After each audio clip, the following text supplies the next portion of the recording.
Now, this is a funny story. Okay, so you have to take it for what it is. But Jerry Carroll and I were working on the Kentucky Speedway, and people were saying you need to go talk to the Mattiolis. Maybe you could team up with them. They've got two races. They're 6 weeks apart.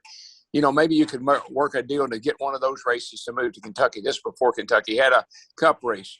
So Jerry Carroll goes up to Pocono, meets with Doc, and Doc's showing him around the facility. And of course, we're building a brand new racetrack, so everything has to be perfect.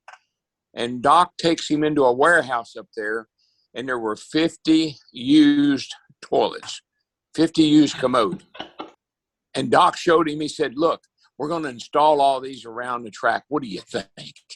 And he was so proud of those 50 used commodes.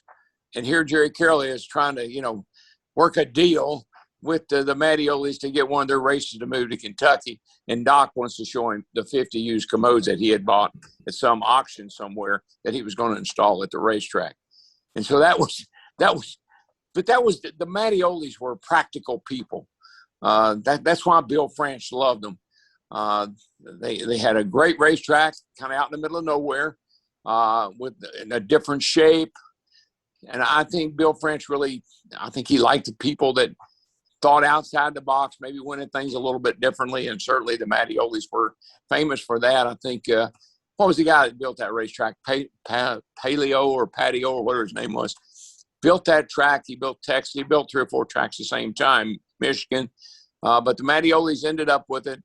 And how or why they ever thought they could promote a race or why they thought they would be good promoters, I'm not sure, but they were. People loved them. Rose and Doc, they loved them. And I think that's what made the track successful was those relationships, not just with Bill France, but with all the drivers and the competitors and mostly the fans that go there. It's kind of it's a funny place. You go there and that infield is packed. And that's what you want.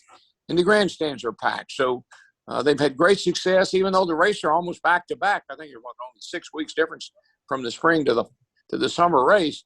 And the track is so different from one race to the next. But it just took people like Doc and Rose to make it work, and they were able to do it.